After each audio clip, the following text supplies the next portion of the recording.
자, 본문은 요한계시록 3장 20절입니다. 요한계시록 3장 20절입니다.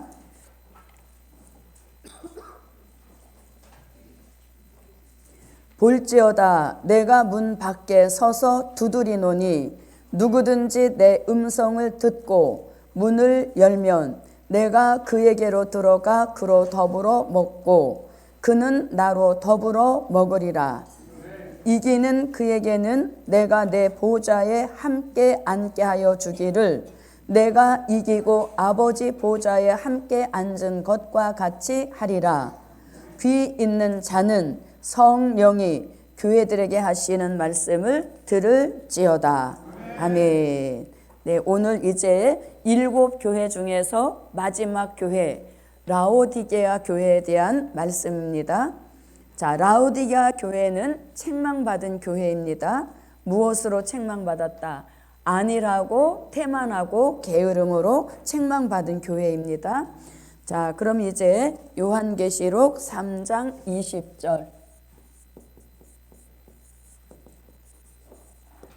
자, 이렇게 말씀합니다. 예수님 친히 볼지어다 내가 문 밖에 서서 두드리노니 이렇게 말씀합니다. 그러면 내가는 예수님을 가리키는 것이죠. 내가 문 밖에 서서 할 때 이 문은 무슨 문이다? 네, 마음의 문을 예수님이 두드리신다는 겁니다. 네, 예수님이 저와 여러분의 마음의 문을 두드리실 때 그때 우리가 이제 어떤 반응을 일으키느냐가 굉장히 중요합니다.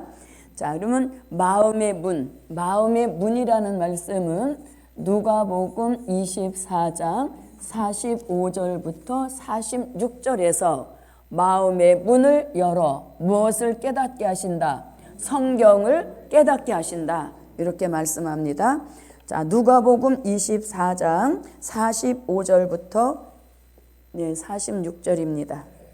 이에 저희 마음을 열어 성경을 깨닫게 하시고 또 이르시되 이같이 그리스도가 고난을 받고 제3일에 죽은 자 가운데서 살아날 것과. 네, 아멘. 46절은 안 읽어도 되는데 죄송했습니다.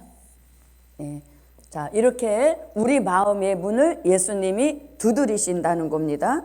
근데 두드리실 때 문을 열면 그때 예수님이 들어오신다는 거죠.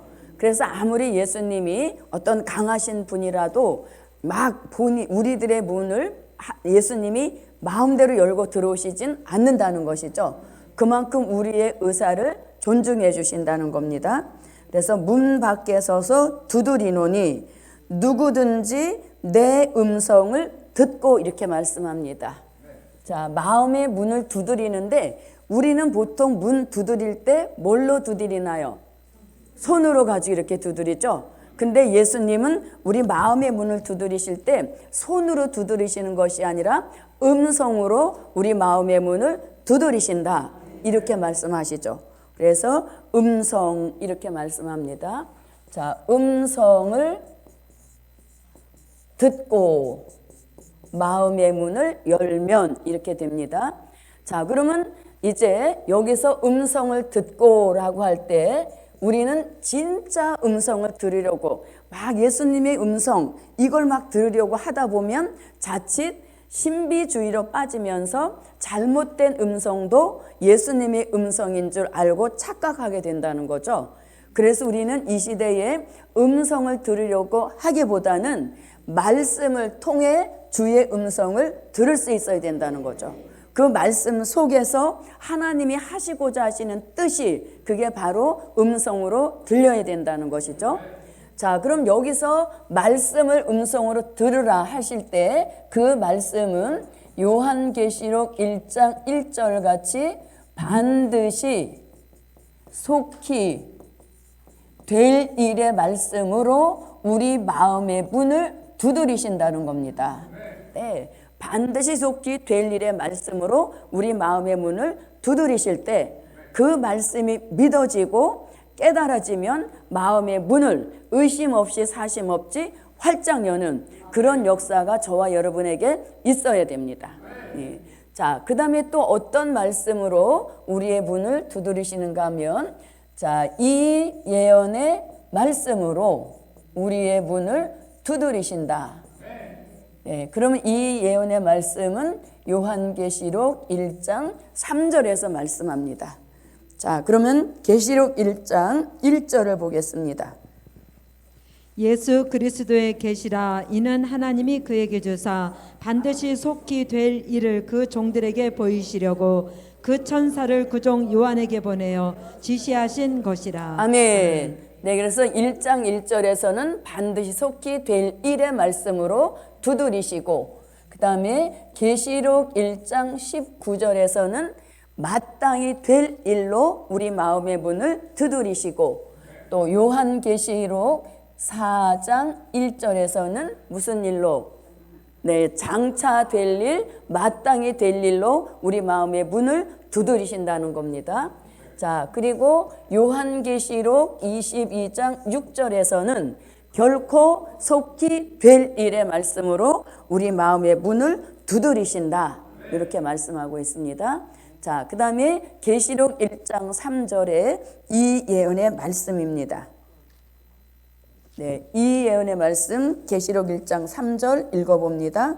이 예언의 말씀을 읽는 자와 듣는 자들과 그 가운데 기록한 것을 지키는 자들이 복이 있나니 때가 가까움이라. 아멘. 네. 자, 이렇게 이제는 시대적인 말씀으로 우리 마음의 문을 두드리신다는 겁니다.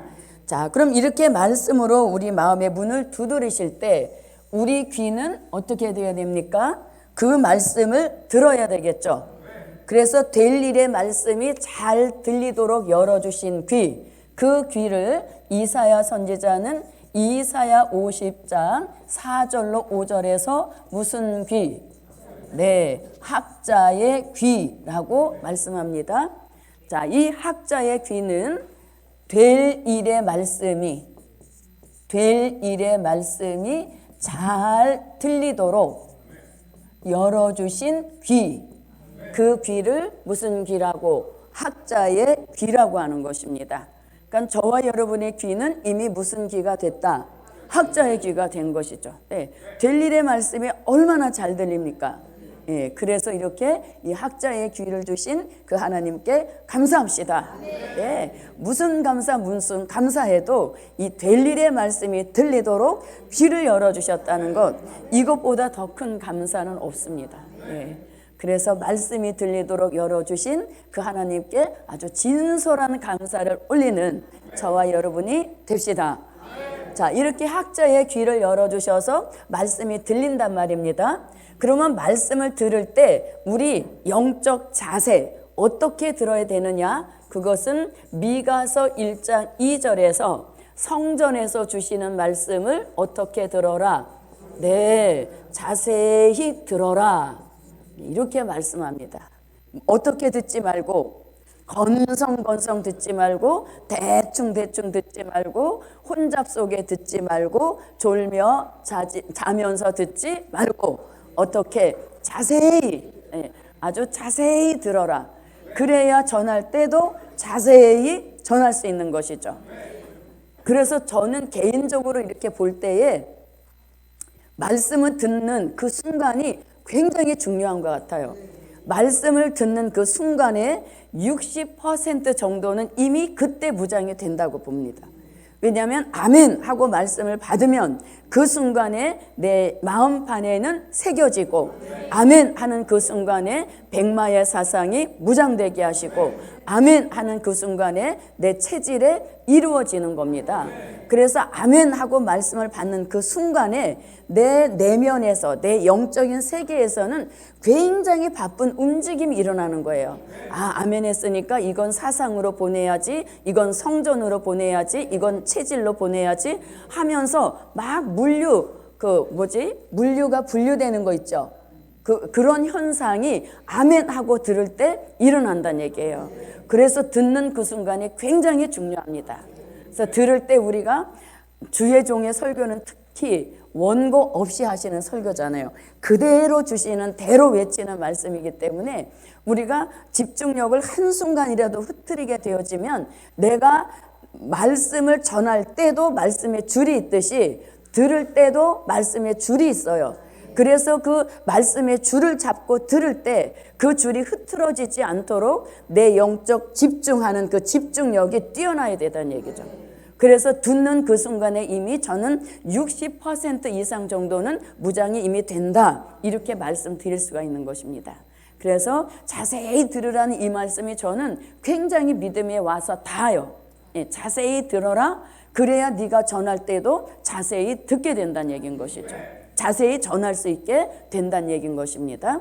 자, 그래서 요 듣는 것이, 귀 열어주신 것이 얼마나 중요한지 사도 요한도 이사야, 미가 못지않도록 귀에 대한 강조를 굉장히 여러 번 하십니다. 계시록 2장과 3장에서 몇 번이나? 7번이나. 똑같은 말씀을 7번이나 되풀이한다는 것은 계시록 2장과 3장이 아니고는 찾아볼 수 없죠. 그만큼 우리 시대에 이 귀를 열어주신 축복이 큰 겁니다. 그래서 제가 이렇게 말씀 듣도록 열어주신 귀 얼마나 감사합니까? 자신의 귀를 만지면서 칭찬 좀 해주세요 그랬거든요. 그런데 모두가 다 자기 귀를 만져요. 근데 어떤 분이 갑자기 옆에 앉아 계시는 여자 전도사님 귀를 만지는 거예요. 제가 깜짝 놀랐죠. 그래서 그 다음부터는 절대로 귀 만져주자고 얘기 안 해요. 그래서 본인이 알아서 만져주시던지. 네, 그래서 뭐가 귀 열어주신 그게 최고의 축복인 겁니다. 네. 자, 그러면 사도 요한은 요한계시록 2장 7절에서 11절에서 17절에서 29절에서 그리고 요한계시록 3장 6절에서 13절에서 22절에서 7번이나 귀에 대한 얘기를 강조하고 있는 겁니다. 예, 대단한 말씀입니다. 한번 7절 읽어보겠습니다. 2장 7절입니다. 귀 있는 자는 성령이 교회들에게 하시는 말씀을 들을지어다. 아멘. 이기는 11절입니다. 귀 있는 자는 성령이 교회들에게 하시는 말씀을 들을지어다. 아멘. 아멘. 자, 29절입니다. 귀 있는 자는 성령이 교회들에게 하시는 말씀을 들을지어다. 아멘. 이제 넘어와서 계시록 3장 6절입니다. 귀 있는 자는 성령이 교회들에게 하시는 말씀을 들을지어다. 아멘. 13절입니다. 귀 있는 자는 성령이 교회들에게 하시는 말씀을 들을지어다. 네, 그리고 아멘. 22절입니다.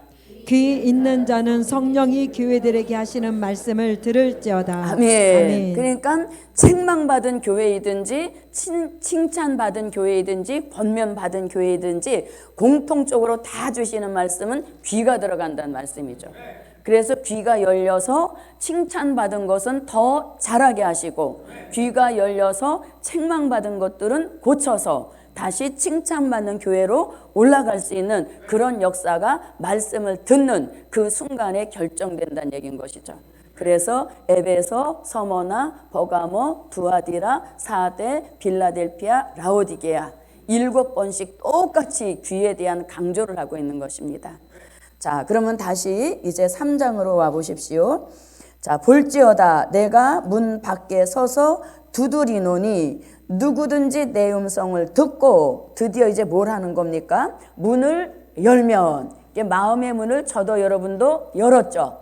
예, 마음의 문을 이미 뭐 개인차가 있습니다만 뭐 십수년 전에 이미 마음의 문을 열은 것입니다. 그렇게 열었더니 뭐라고 하십니까? 내가 그에게로 들어가 이렇게 말씀하시죠. 내가 그에게로 들어가. 그러면 여기서 내가는 누구를 말씀합니까? 네, 문을 두드리셨던 그 예수님. 그러니까 우리의 의사를 타지내셨던 그 예수님이 이제 문을 열어드리니까 내가 너에게로 들어가 이렇게 말씀하죠. 내가 그에게로 들어갑니다. 내가 그에게로. 그러면 그에게로 할 때 이 그는 누구를 뜻하나요? 네, 음성, 말씀을 듣고 마음의 문을 열은 사람인 것이죠. 마음의 문을 열은 그 사람에게로 들어가 이렇게 말씀합니다. 자, 그러면 들어간다. 예수님이 어떻게 우리 마음의 문에, 우리 마음 안에 들어오시냐 이거죠. 예수님이 어떻게 우리 마음에 들어오시느냐. 자, 이거는 어떻게 이해하면 되냐면 아까 될 일의 말씀, 예언의 말씀으로 문을 두드리시는 음성을 들어야 된다 그랬습니다. 그러면 들어간다 할 때 예수님이 직접 들어오시는 것이 아니라 내 귀에 들려주신 그 말씀을 내가 심령 안으로 받아들인다는 것이죠. 그래서 예수님이 들어오신다, 그런 의미는 말씀으로, 말씀을 내 심령 안으로 받아들인다, 그 뜻을 가리키는 거죠. 그러면 말씀을 우리가 심령 안에 들여놓는다는 것은 돌로 말씀하면 무슨 돌? 머릿돌인 것이죠. 네. 그래서 내가 그에게로 들어가라고 할 때 예수님이 어떻게 내 안에 들어오셔? 그건 아니고 들려주신 말씀을 내가 아멘으로 받으면 그 즉시 내 심령 안으로 말씀이 들어온다는 얘기죠. 그 심령 안에 받아들이는 말씀을 우리는 머릿돌이라고 하는 것입니다. 그럼 머릿돌은 뜻이 뭡니까? 천년 왕국 건설하실 예수님이신 거죠. 요렇게 해놔야 다음으로 연결되는 말씀의 이해가 더 쉽게 접근할 수 있는 것입니다. 자, 그럼 머릿돌에 대한 말씀 오전에 공부했습니다. 마태복음 21장 42절과 그 다음에 스가랴 4장 7절에서 머릿돌이라는 말씀을 하십니다. 자, 우리가 마태복음 21장과 42장도 굉장히 중요한 말씀이죠. 왜냐하면 버린 돌, 머릿돌, 말세복음의 굉장히 중요한 핵심적인 말씀이 42절이에요. 그리고 마태복음 21장 43절도 중요한 말씀이죠. 43절은 뭐에 대한 말씀입니까? 열매에 대한 말씀이죠. 그런데 가끔 이게 헷갈릴 수가 있어요. 열매가 42절인가? 아니면 돌이 43절인가? 이렇게 헷갈릴 수가 있어요. 저만 헷갈렸는가 보네요. 안 헷갈리는 방법이 있습니다. 알려드릴까요? 자, 어떻게 안 헷갈리냐면 여기 마태복음 21장 42절에서는 돌에 대한 말씀이죠. 그런데 그 돌을 두 가지로 말씀하시죠. 버린 돌, 머릿돌. 그러니까 구절도 둘, 여기에 딱 연결이 됐죠. 그러면 절대 안 잊어버려. 이거는 버린 돌, 머릿돌이니까 돌에 대한 말씀을 두 가지로 하셨죠. 근데 여기서 42절, 그러니까 2절이니까 돌도 두 가지. 그러면 절대 안 잊어먹어요. 그리고 43절은 열매. 이렇게 하면 좋은 거 가르쳐 드렸죠. 자, 그래서 이렇게 머릿돌을 들여놓는 것과 같은 의미로 받으시면 된다는 겁니다. 자, 이제 들어오셨으면 그 다음에 뭐라 하냐면 나는 그로 더불어 먹고, 그가 먼저 나옵니다. 자, 문을 열면 내가 그에게로 들어가 그로 더불어 먹고 나는 그로 더불어 먹으리라 그랬죠. 그러면 이거를 우리가 그는 나로 더불어 먹고 나는 그로 더불어 먹으리라, 이걸 한마디로 말하면 동거동락 이렇게 말씀합니다. 원래는 우리가 동고라고 하죠. 동고라고 하는데 오늘 본문에서는 동거동락입니다. 그러면 이 동거동락이 어디에 가서 이루어지느냐? 요한계시록 20장 9절 같이 천년왕국이 이루어지면 사랑하시는 성에 들어가서 예수님과 함께 동거동락하시는 그런 역사가 이루어진다는 것이죠. 네. 그래서 이게 동거동락입니다. 근데 제가 얼마나 이 복음받아 처음에 건방을 떨었는지 이제 그 목사님 원고 정리를 이렇게 오타 정리를 하는데 이게 동거동락이 된 거예요. 그래서 제가 여기다 줄을 쫙 긋고 동고 이렇게 했거든요. 그랬더니 이렇게 일부러 그렇게 하신 거예요. 그래서 제가 이게 못된 송아지가 엉덩이에서 뿔 난다더니 꼭 내가 그렇게 했구나. 그래서 요거 할 때도 절대 안 잊어먹죠. 그리고 저는 이런 걸 통해서 또 안 잊어먹게 하시는 게 있어요. 그게 뭐냐면 우리가 7영이라 할 때 이렇게 하면 안 되죠. 이렇게 하면 이게 시험에 나왔을 때 이렇게 하면 이게 쫙 가는 거예요. 근데 저도 이 선지학교에 처음 입학해가지고 첫 시험을 봤습니다. 첫 시험을 봤는데 7명을 쓰는데 제가 이렇게 썼거든요. 그랬더니 주의 종이 이렇게도 안 하시고 이렇게 한 다음에 이렇게 하신 거예요. 완전히 틀렸다는 거죠. 예. 근데 이거 틀림으로 인해서 100점을 못 받았죠. 그러니까 하나님은 100점까지 가는 걸 안 허락한 것이죠. 왜? 또 그러면 저 잘났다 생각하는 것이죠. 그래서 절대로 7명 할 땐 이렇게 안 쓰죠. 뭐가 떠올라서. 여기. 네, 그래서 이것도 동거동락인 것입니다. 또 이렇게 썼다고 누가 와서 이거 지우고 고를 고치면 안 되는 겁니다. 왜? 예수님과 함께 거하는 일에 쓴 일이 어찌 생기겠어요. 그래서 쓸 꽃자는 사라지게 하시고 동거동락, 이 축복이 사랑하시는 성에 들어가서 예수님과 함께 거할 때 우리에게 주시는 축복인 것입니다. 자, 계시록 20장 9절입니다. 저희가 지면에 널리 퍼져 성도들의 진과 사랑하시는 성을 들음에 하늘에서 불이 내려와 저희를 소멸하고. 아멘. 네, 이렇게 사랑하시는 성에 들어가면 이제 예수님하고 동거동락의 축복을 누리게 하시는 겁니다. 그 축복은 주의 음성을 말씀으로 듣고 내가 마음의 문을 열 때 보장된 축복인 것입니다. 문을 열지 않으면 절대 동거동락의 축복은 이루어지지 않는다는 것입니다. 자, 그럼 이제 계시록 3장 21절로 가겠습니다. 자, 3장 21절 읽어주십시오. 이기는 그에게는 내가 내 보좌에 함께 앉게 하여 주기를 내가 이기고 아버지 보좌에 함께 앉은 것과 같이 하리라. 아멘. 자, 여기서 이제 우리는 먼저 이기는 자, 이걸 한번 보겠습니다. 이기는 자. 자, 빌라델피아 라오디게아 교회가 이겨야 할 일은 무엇입니까? 라오디게아 교회가 이겨야 할 일. 이 교회는 성령으로 무엇 받아서? 네, 열심 받아서 뭘 회개해야 됩니까? 네, 게으른 것. 고치는, 이게 이기는 자인 것이죠. 성령으로 열심 받아서 게으른 것을 이기는, 이게 라오디게 교회가 이겨야 할 일인 것입니다. 또 여호와의 열심 받아서 요 게으른 것을 회개할 뿐만 아니라 다시 열심 있는 종이 되게 하는 것, 이게 마지막 교회에게 주시는 역사인 겁니다. 그래서 우리가 에베소 교회부터 쭉 시작했어도 가장 나중에 하나님이 원하시는 것은 무엇입니까? 열심입니다. 그래서 열심하는 역사에는 하나님도 감동하시는 거죠. 그래서 우리 이 마지막 복음 역사에서 신으로 된다, 그 말씀에 너무 큰 믿음을 주셔서 우리가 노력도 하지 않고 있을 수도 있습니다. 그런데 열심을 내는 것, 이거를 통해서 열심 낸 분량 이상의 깨달음을 주신다는 얘기인 것이죠. 그래서 우리가 열심 앞에는 무너지지 않을 게 없는 것입니다.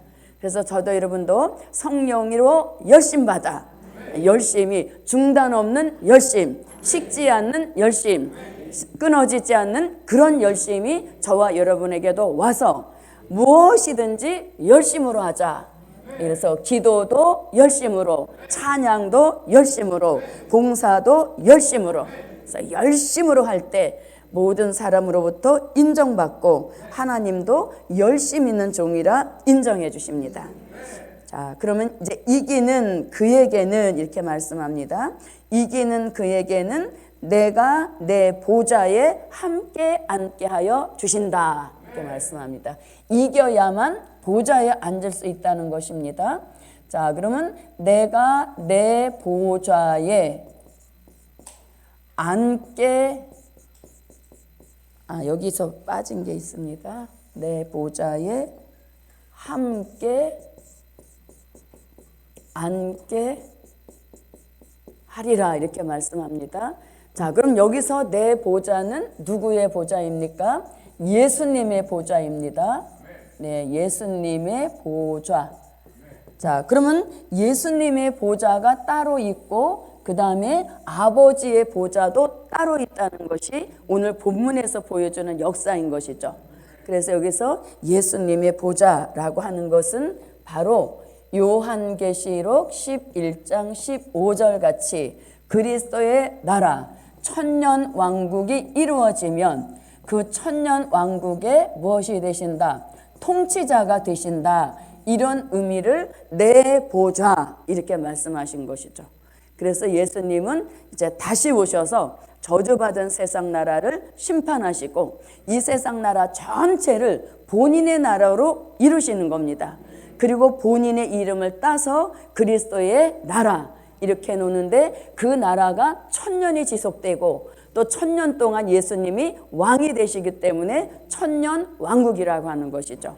그리고 이 천년 왕국에 본인 스스로가 통치자가 되시는데 그 통치자를 오늘 본문에서는 내 보좌 이렇게 말씀하신 겁니다. 자, 그러면 여기서 이제 통치자의 자격에 대해서 이사야 32장 1절에서 요한계시록 1장 5절에서 요한계시록 17장 14절에서 그리고 요한계시록 19장 16절 등에서 통치자 예수님을 이렇게 표현하고 있습니다. 자, 이사야 32장 1절입니다. 보라, 장차 한 왕이 의로 통치할 것이요 방백들이 공평으로 정사할 것이며. 네, 한 왕, 한 분 예수님이 때가 되면 한 왕이 되셔서 의로 천년 왕국을 통치하신다. 이렇게 말씀하십니다. 자, 계시록 1장 5절입니다. 또 충성된 증인으로 죽은 자들 가운데서 먼저 나시고 땅의 임금들의 머리가 되신 예수 그리스도로 말미암아 은혜와 평강이 너희에게 있기를 원하노라. 우리를 사랑하사 그의 피로 우리 죄에서 우리를 해방하시고. 아멘. 아멘. 네, 땅의 임금들의 머리 되셨다. 그게 바로 다음에서 말씀하시는 만왕의 왕 만주의 주가 되시는 겁니다. 자, 계시록 19장 16절을 한번 읽어봅니다. 그 옷과 그 다리에 이름 쓴 것이 있으니 만왕의 왕이요 만주의 주라 하였더라. 아멘. 아멘. 네, 이렇게 예수님이 내 보좌라고 하는 것은 천년 왕국의 통치자가 되실 것을 말씀하신 겁니다. 자, 그 다음에 내 보좌에 함께 앉게 하여 주리라 이렇게 말씀합니다. 이 함께라는 건 이제 조금 건너뛰고 함께 앉게 한다 할 때 그럼 이들도 결국 어디에 앉는다는 뜻? 그렇지, 보좌에 앉는다는 것이죠. 그럼 이들이 앉을 보좌에 대해서는 요한계시록 20장 4절에서 내가 또 보좌들을 보니, 보좌라고 말씀하는데 이 보좌가 예수님과 함께 앉게 될 보좌를 뜻하는 것이죠. 자, 계시록 20장 4절입니다. 또 내가 보좌들을 보니 거기 앉은 자들이 있어 심판하는 권세를 받았더라. 또 내가 보니 예수의 증거와 하나님의 말씀을 인하여 목배임을 받은 자의 영혼들과 또 짐승과 그의 우상에게 경배하지도 아니하고 이마와 손에 그의 표를 받지도 아니한 자들이 살아서 그리스도로 더불어 천년 동안 왕노릇하니. 네. 자, 그럼 여기서 보십시오. 예수님의 보좌도 단수입니다. 그 다음에 아버지 보좌도 단수로 나오죠. 그런데 여기서는 또 내가 보좌들을 보니 하면서 복수를 쓰고 있죠. 그래서 통치자의 보좌는 단수로 나가지만 여기 보좌에는 앉을 자들이 많다는 얘기인 것이죠. 그 앉을 자들이 많다는 것을 여기서 알려줍니다. 한 부류는 순교자요, 또 한 부류는 하나님의 입맞은 종들인 것입니다. 그러니까 얼마나 많은 숫자이겠습니까? 그래서 여기서 보좌들을 이렇게 하는 것이죠. 그럼 여기서 보좌들이라고 할 때, 이 보좌들이라고 할 때 우리가 조금 전에 읽었던 요한계시록 1장 5절에서는 땅의 임금들, 이들이 앉을 보좌이기 때문에 뭐로? 복수로 나타낸 것이죠. 그래서 땅의 임금들 할 때 이 임금들이 앉을 보좌이기 때문에 20장 4절의 보좌에도 들, 복수를 붙여놨다는 얘기인 것이죠. 그래서 이렇게 아주 너무나 정확한 겁니다. 붙어야 할 글씨, 떼내야 할 글씨를 너무 정확하게 한 것이죠. 그래서 통치자의 보좌도 하나, 삼위일체 영광의 하나님이 앉으시는 보좌도 하나이지만 그 예수님과 함께 앉아서 왕노릇할 보좌들은 수도 없다는 얘기인 것이죠. 그것은 순교자와 입맞은 종들이 함께 앉게 될 것이기 때문인 것입니다. 자, 그리고 여기서 이제 6절까지 연결되면서 이것을 우리는 왕권의 보좌 이렇게 말하는 것입니다. 왕권의 보좌 이렇게 말합니다. 자, 그러면 여기서 이제 함께 앉게 하여 주리라 이렇게 말씀하죠. 함께. 자, 그러면 천년왕국 왕권의 보좌에 예수님과 함께 앉는다는 겁니다. 그러면 이 순교자하고 입맞은 종들, 즉 왕권의 보좌에 앉을 순교자와 입맞은 종들은 어디에서부터 예수님과 함께 한다는 이 말씀이 시작이 됐냐 이것이죠. 여기서 함께의 시작은 어디에서? 그렇죠. 데살로니가 전서 4장 16절로 17절인데 요 17절에 보면 그리하여 우리가 항상 주와 함께 하리라. 아멘. 자, 이거 한번 읽어보겠습니다. 데살로니가 전서 4장 16절로 17절입니다. 주께서 호령과 천사장의 소리와 하나님의 나팔로 치니 하늘로 쫓아 강림하시리니 그리스도 안에서 죽은 자들이 먼저 일어나고 그 후에 우리 살아남은 자도 저희와 함께 구름 속으로 끌어올려 공중에서 주를 영접하게 하시리니 그리하여 우리가 항상 주와 함께 있으리라. 아멘. 그리하여라고 하는 것은 공중으로 들림받아서 공중에서 예수님을 신부가 영접한 그때로부터 계속 함께 한다는 것이죠. 그러니까 들림받아서 공중에서도 함께 있고 공중에서 함께 있다가 어디로 내려옵니까? 지상으로 내려오죠. 그 지상으로 내려올 때도 예수님 혼자 내려오신 것이 아니라 입맞은 종도 함께 섰다는 것입니다. 자, 계시록 14장 1절입니다. 또 내가 보니 보라 어린 양이 시온산에 섰고 그와 함께 14만 4천이 섰는데 네, 그와 함께 14만 4천이 섰는데 공중에 계시다가 떼어놓고 오신 것이 아니라 함께 데리고 오셨다는 거죠.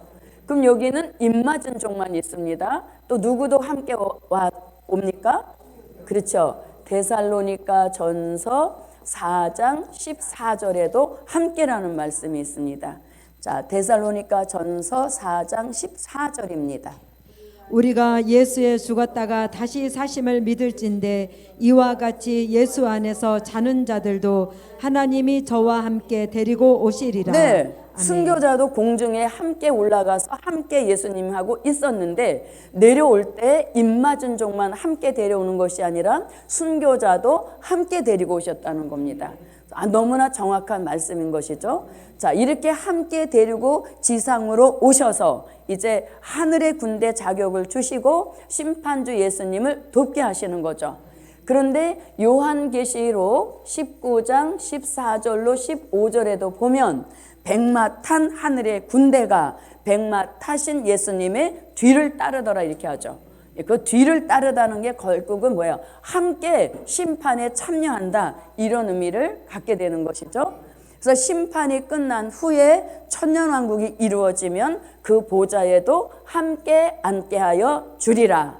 아멘. 그래서 공중에서 예수님을 한 번 만나서 함께 임마누엘 역사가 실질적으로 이루어지면 절대 다시는 예수님하고 헤어지지 않는다. 예, 지금은 말씀으로 임마누엘이지만 여기서부터는 실질적 임마누엘인 것입니다. 그래서 올라가서 공중에서도 함께 있다가 지상에 내려오실 때도 함께 데리고 오셨다가 또 심판하는 권세까지 주셔서 심판에도 함께 참여케 하시다가 천년왕국이 시작되면 보좌에도 함께 앉게 하여 주신다. 아멘. 그래서 함께라는 말씀이 굉장히 특별한 말씀입니다. 자, 그 다음에 자, 함께 앉게 하여 주기를. 그 다음에 내가 어떻게 하고, 네, 내가 이기고 할 때 예수님이 이기셨다는 얘기입니다. 자, 그럼 내가 이기고, 자, 이기고. 여기서 이기고는 요한계시록 6장 2절에서 뭐라고? 이기고 하신 말씀을 뜻하는 것입니다. 그래서 예수님이 이기셨다. 뭘 이기셨다? 십자가의 승리를 뜻하는 것이죠. 십자가의 승리 또는 부활의 승리. 이거를 이기고 이렇게 표현한 것이죠. 십자가의 승리, 부활의 승리.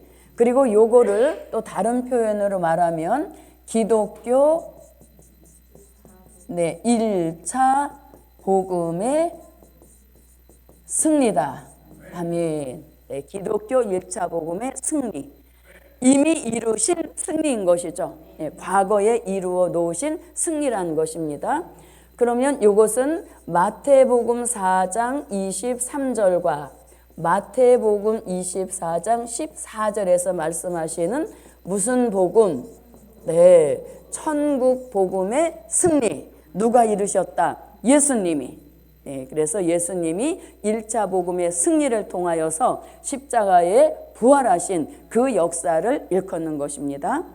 자, 그러면 이렇게 예수님이 1차 승리를 이루셨다는 것을 요한복음 16장 33절과 그 다음에 요한계시록 5장 5절에서도 예수님이 초림해 주러 오셔서 십자가의 승리를 이루신 이런 역사를 말씀하고 있습니다. 자, 요한복음 16장 33절입니다.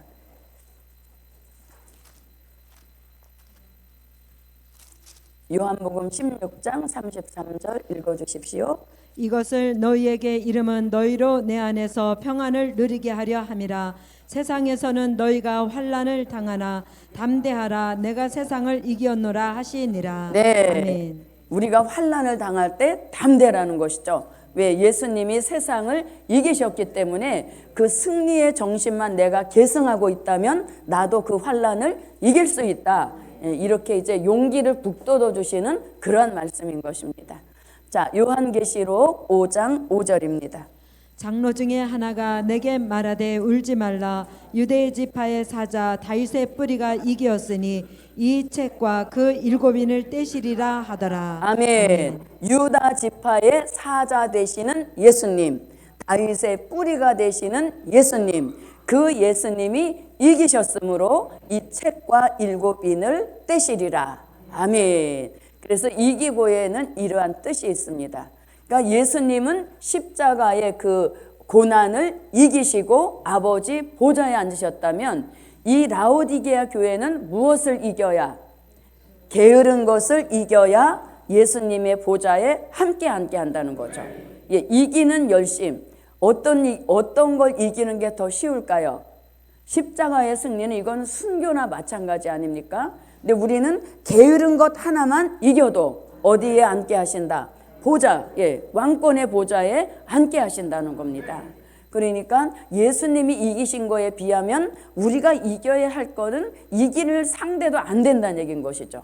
십자가에 죽는 것보다는 그래도 우리가 열심 내는 거, 이게 얼마나 더 쉽겠어요.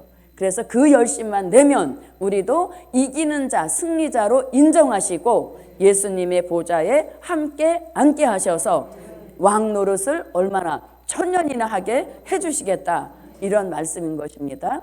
자, 그래서 이기고 그 다음에 아버지 보좌에 함께 앉은 것과 같이 하리라. 그러면 아버지 보좌에 함께 앉은 것 같이 이렇게 말씀합니다. 그럼 여기서 아버지 보좌.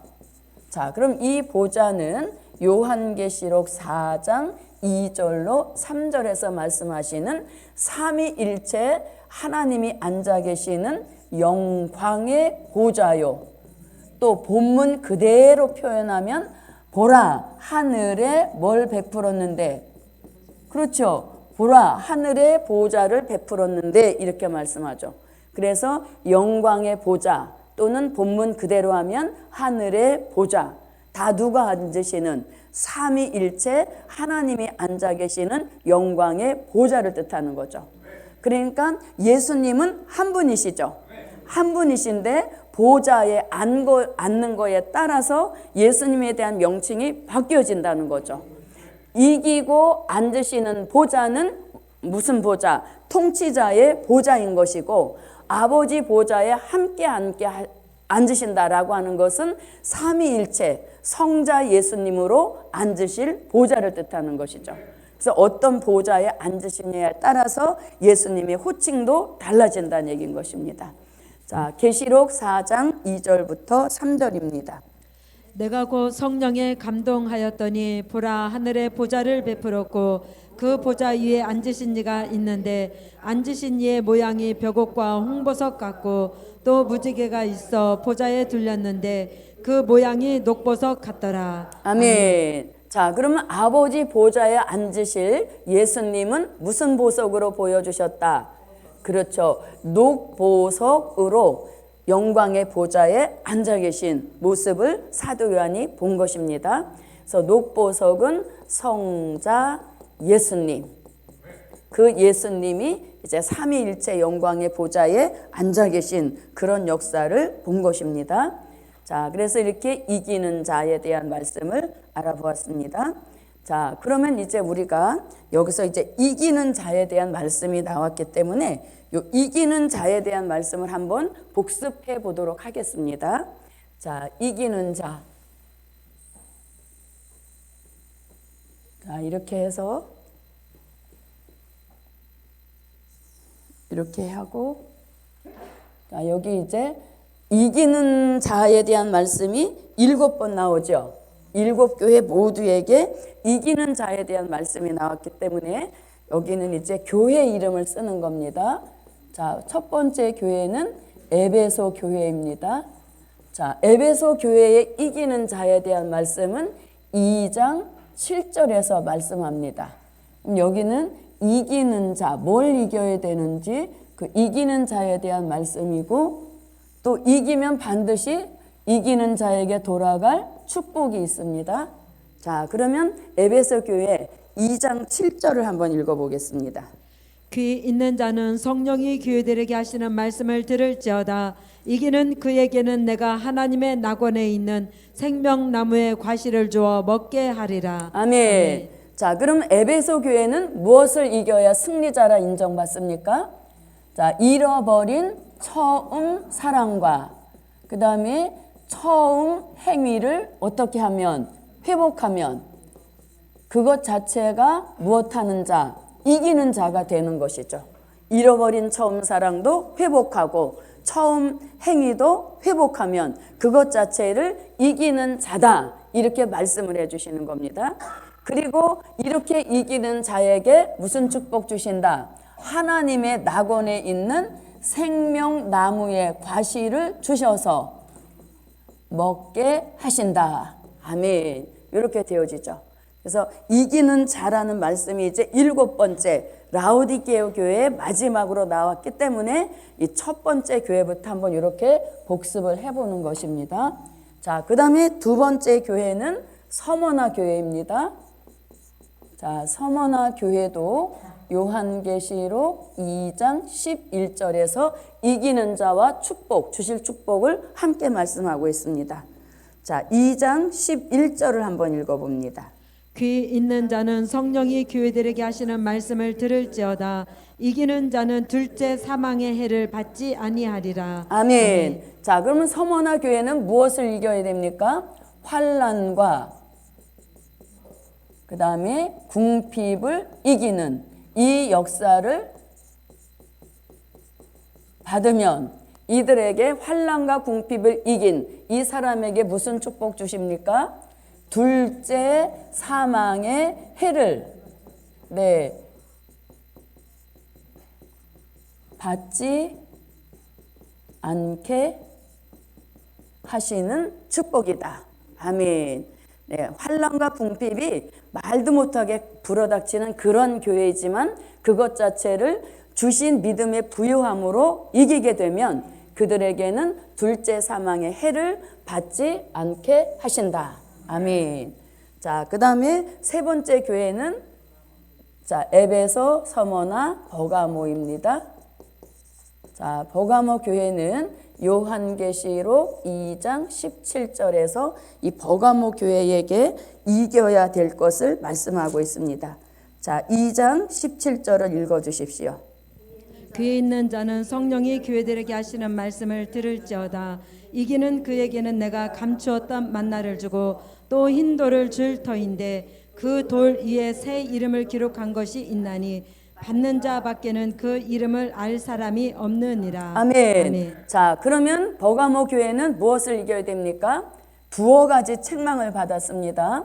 자, 발람과 그 다음에 발락의 교훈을 이겨야 되고 또 하나 이겨야 될 게 있죠. 뭡니까? 네, 니골라 당의 교훈도 이겨야만 네, 이 교회는 예정하신 축복을 받게 된다는 것입니다. 발람과 발락의 교훈은 물질, 니골라 당은 당 짓는 성도끼리의 문제, 요거를 해결해야 된다는 것이죠. 자, 그러면 이겨야 할 사항이 두서너 개니까 축복도 세 가지로 주십니다. 첫 번째 축복은 감추었던 만나를 주시고 그 다음에 또 무엇을 주신다?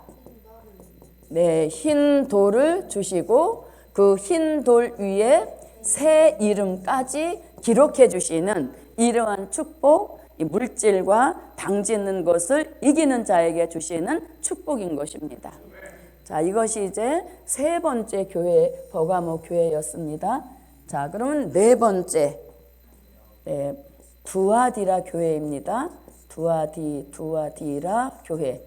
두아디라 교회는 계시록 2장 25절부터 26절을 한번 보겠습니다. 자, 요한계시록 26절부터 29절까지 보겠습니다. 요거 절수를 고치겠습니다. 자, 26절부터 29절을 한번 보겠습니다. 이기는 자와 끝까지 내 일을 지키는 그에게 만국을 다스리는 권세를 주리니 그가 철장을 가지고 저희를 다스려 질그릇 깨트리는 것과 같이 하리라. 나도 내 아버지께 받은 것이 그러하니라. 내가 또 그에게 새벽별을 주리라. 귀 있는 자는 성령이 교회들에게 하시는 말씀을 들을지어다. 아멘. 자, 그럼 두아디라 교회는 무엇을 이겨야 됩니까? 이세벨의 비진리와 타협하지 않는 그것이 이기는 역사인 것입니다. 이세벨의 비진리와 타협하지 않는 이것 자체가 이기는 자의 역사인 것입니다. 자, 그럼 이 이세벨의 비진리와 타협하지 않음으로 승리자가 되면 어떤 축복을 주신다? 여기에서는 이제 자, 만국을 다스리는 권세를 주리라 이렇게 말씀합니다. 그러면 만국을 다스리는 권세는 곧 무슨 권세와 똑같다? 그렇죠. 철장의 권세와 같은 권세인 것입니다. 철장의 권세와 같은 권세를 주시고 또 그 다음에 뭐 또 하나 있죠. 새벽 별을 주리라 이렇게 말씀합니다. 새벽 별을 주시는 축복인 것입니다. 그래서 이렇게 두아디라 교회는 그 말씀의 절수가 가장 많이 나옵니다. 그거는 이 시대에 주님이 가장 경계하는 게 바로 이세벨의 빚을이라는 얘기인 것이죠. 그럼 이세벨은 결국 음료교회를 뜻하는 겁니다. 그래서 그것과 타협하지 않아야 만국을 다스리는 권세, 즉 철장의 권세를 주시고 또 새벽별을 주신다 이렇게 말씀합니다. 자, 그 다음에 이제 4대 교회입니다. 4대 교회는 몇 번째 교회? 5번째 교회죠. 그 4대 교회가 4자가 들어가서 자꾸 4번째 교회 같다는 생각이 드는데 5번째 교회인 거예요. 자, 그러면 4대 교회는 요한계시록 3장 5절입니다. 요한계시록 3장 5절에서 4대 교회가 이겨야 할 것을 말씀합니다. 자, 5절 읽어주십시오. 이기는 자는 이와 같이 흰옷을 입을 것이요 내가 그 이름을 생명책에서 반드시 흐리지 아니하고 그 이름을 내 아버지 앞과 그 천사들 앞에서 시인하리라. 아멘. 자, 그러면 4대 교회가 이겨야 할 사항은 뭡니까? 못된 행실을 이겨야 하는 것입니다. 네, 이 교회는 흰 옷을 입은 자를 별로 찾아볼 수 없는 것이죠. 그래서 못된 행실을 이기는, 그것이 이기는 자가 되는 것이고, 또 이렇게 못된 행실을 이긴 그 사람에게 무슨 옷? 흰 옷을 주시고, 그 다음에 생명책의 이름에서 어떻게 흐리지 않게 하신다. 생명책의 이름이 흐리지 않게 하시고, 않게 하실 뿐만 아니라 아버지 앞과 그 천사들 앞에서 생명책에 기록된 이름을 어떻게 해주신다? 시인해 주신다. 이렇게 말씀합니다. 확실한 구원의 보장을 뜻하는 것입니다. 자, 그 다음에 이제 여섯 번째 교회는 네, 빌라델비아 교회입니다. 빌라델비아. 자, 이 빌라델비아 교회의 이기는 자의 축복에 대해서는 요한계시록 3장 12절을 한번 보겠습니다. 요한계시록 3장 12절입니다. 이기는 자는 내 하나님 성전의 기둥이 되게 하리니 그가 결코 다시 나가지 아니하리라. 내가 하나님의 이름과 하나님의 성 곧 하늘에서 내 하나님께로부터 내려오는 새 예루살렘의 이름과 나의 새 이름을 그의 위에 기록하리라. 아멘. 그럼 빌라델비아 교회는 무엇을 이겨야 됩니까? 인내로 뭘 지켜라? 말씀을 지키면 그것 자체가 이기는 자의 행동이라는 것입니다. 그래서 욕 같은 인내를 가지고 말씀을 지켜라. 그러면 예수님은 말씀 지킨 너를 지켜서 시험의 때와 같은 수정통치 시대에 들어가지 않게 하신다. 이렇게 말씀합니다. 자, 그럼 이렇게 이제 인내의 말씀을 지켜서 이기는 자가 됐습니다. 그러면 주시는 축복은 무엇입니까? 주시는 축복. 자, 내 하나님 성전에 무엇 같은 종? 네, 성전에 기둥 같은 종으로 세워주신다. 기둥은 뭡니까? 복음 역사에 없어서는 안 될 꼭 필요한 종을 기둥이라고 하는 것이죠. 그래서 성전의 기둥 같은 종으로 세워주시고, 그 다음에 또 무슨 축복이 있습니까? 자, 내 하나님 성전에 기둥이 되게 하시고, 그 다음에 하늘에서 내 하나님께로부터 내려오는 새 예루살렘의 이름과, 네, 새 예루살렘의 이름과, 새 예루살렘의 이름과, 그 다음에 나의 새 이름을 그의 위에 기록하리라. 아멘. 이렇게 빌라델비아 교회에 주시는 축복입니다. 그래서 말씀 지키는 이 역사가 성전의 기둥 같은 종이 되게 하신다는 거죠. 자, 그러면 이제 마지막 교회 라오디게아 교회입니다. 자, 라오디게아 교회는 맨 마지막으로 나온 교회로서 우리가 조금 전에 공부했습니다. 자, 여기는 요한계시록 3장 21절입니다. 요한계시록 3장 21절 읽어주십시오. 이기는 그에게는 내가 내 보좌에 함께 앉게 하여 주기를 내가 이기고 아버지 보좌에 함께 앉은 것과 같이 하리라. 네. 자, 그러면 라오디게아는 뭘 이겨야 됩니까? 게으른 것을 이겨야 되는데, 이 게으른 것을 이기는 게 사람이 어떤 걸로 되는 것이 아니라 성령이 넣어주시는 그 성령의 열심, 그리고 여호와 하나님께로부터 받은 여호와의 열심이 와야 게으른 것을 이기고 그 열심 있는 역사가 지속이 된다는 얘기인 것이죠. 자, 성령으로 열심을 내서 게으른 것을 이기면 이제 무슨 축복 주신다? 왕권의 보좌에 앉게 하시는 축복. 이게 이제 라오디게아 교회, 마지막 교회에 돌아갈 축복이란 얘기인 것입니다. 자, 그래서 오늘 라오디게아 교회 7교회 중 마지막 교회에서 오늘 우리가 받은 본문이 이기는 자인 거예요. 그래서 이렇게 복습으로 첫 번째 교회 에베소 교회부터 이겨야 할 사항, 그걸 이기면 이런 축복을 주신다는 거죠. 그럼 오늘은 본문이 이기는 자이기 때문에 여기다가 초점을 맞춰서 이기는 자와 축복 이렇게 했다면, 우리가 이제 온전한 복습을 하려면 에베소 교회에 여기다 칸을 더 만드는 거죠. 여기다 칸을 더 만들어서 에베소 교회에 나타나신 모습, 그리고 에베소 교회에 주신 말씀, 그리고 에베소 교회는 책망받은 교회, 이런 것들을 칸을 더 만들어서 완전한 일곱 교회를 한눈에 볼 수 있도록 이렇게도 할 수 있겠죠.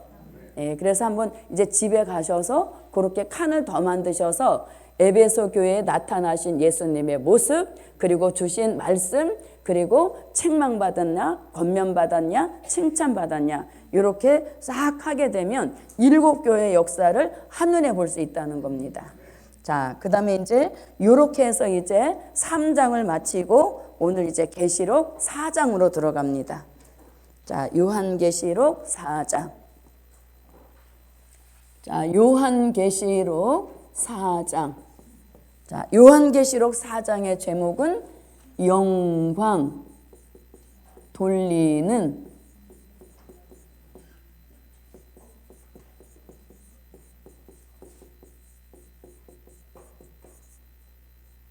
영광 돌리는 하늘교회 조직. 아멘. 하늘교회도 일정한 조직을 딱 갖추고 있다는 것입니다. 굉장히 질서가 있고 체계가 잘 잡혀 있다는 뜻인 것이죠. 자, 그러면 영광 돌리는 하늘교회. 그러니까 하늘에도 뭐가 있다는 뜻? 교회가 있다는 뜻입니다. 자, 그러면 하늘에 교회가 있는데 그 하늘에 교회가 있다는 말씀이 히브리서 12장 23절에서 히브리서 12장 23절에서 하늘에도 교회가 있음을 알려줍니다. 자, 히브리서 12장 23절로 한번 와보십시오. 하늘에 기록한 장자들의 총회와 교회와 만민의 심판자이신 하나님과 및 온전케 된 의인의 영들과. 아멘. 네, 그래서 하늘에 교회가 있다. 근데 이 하늘의 교회만 가지고는 불완전하기 때문에 하나님께서 이제 하늘의 교회 모형을 그대로 살려서 땅 위에 교회를 세우신다는 거죠. 그러면 땅 위에 교회라는 말씀은 마태복음 16장 18절로 19절에서 반석 위에 교회를 세우라. 그 교회가 바로 땅 위의 교회를 가리키는 것이죠. 자, 그래서 지금은 우리가 이 교회 시대인 것입니다. 자, 그러면 여기 한번 읽어보고, 자, 마태복음 16장 18절로 19절입니다. 또 내가 내게 이르노니 너는 베드로라. 내가 이 반석 위에 내 교회를 세우리니 음부의 권세가 이기지 못하리라. 내가 천국 열쇠를 내게 주리니 내가 땅에서 무엇이든지 매면 하늘에서도 매일 것이요 내가 땅에서 무엇이든지 풀면 하늘에서도 풀리리라 하시고. 아멘. 네, 이 교회가 바로 땅 위의 교회입니다. 자, 그러면 땅 위의 교회의 그 시작을 한번 보겠습니다. 땅 위의 교회 시작은 모세 시대의 성막 성전입니다. 예, 출애굽에서 광야에서 자꾸 옮겨 다니니까 정착된 성전은 못 세웠죠. 그래서 성막을 가서 성막으로 성전을 만들어서 유숙하는 곳에 다시 성막 성전을 펼치게 되고, 또 다시 또 옮기게 되면 또 걷어서 옮겨가고, 이러던 성막 성전 시대가 있었습니다. 자, 이러한 시대를 마치고 이제 정착이 되어지니까 무슨 성전? 솔로몬 성전이죠. 얼마나 의리의리했던지, 네, 이방 나라 시바 나라의 여왕이 와서 아주 기절을 했던 솔로몬 성전입니다. 그렇게 찬란했던 솔로몬 성전도 이 이스라엘 백성이 하나님 앞에 범죄하니까 누구를 불러들여서, 바벨론을 불러들여서 이 성전을 완전히 무너뜨리죠. 그리고 바벨론 포로로 갔다가 돌아와서 세운 성전이 무슨 성전이에요? 네, 수룹바벨 성전인 것입니다. 자, 수룹바벨 성전의 시대가 지나니까 헤롯 성전의 시대가 열렸던 것이죠. 자, 이것이 이제 땅 위의 교회의 시작인 것입니다. 그런데 이 구약 시대의 성전을 그 특징을 보게 되면 굉장히 건물에 치중을 많이 두고 있죠. 솔로몬 성전도 얼마나 의리의리했습니까? 자, 그거에 비하면 아무것도 아니지만 수룹바벨도 성전 건축에 하나님이 힘을 실어 주셨고, 또 헤롯 성전도 굉장히 잘 지은 성전이죠. 그래서 구약 시대에는 건물을 굉장히 중심한 성전 시대였다는 거예요. 그런데 이런 구약의 시대가 지나서 신약의 시대로 오게 되면 가장 최초의 교회가 다락방 교회인 것입니다. 네. 120문도가 최초로 모여서 성령까지 받았던 그러한 교회가 다락방 교회죠.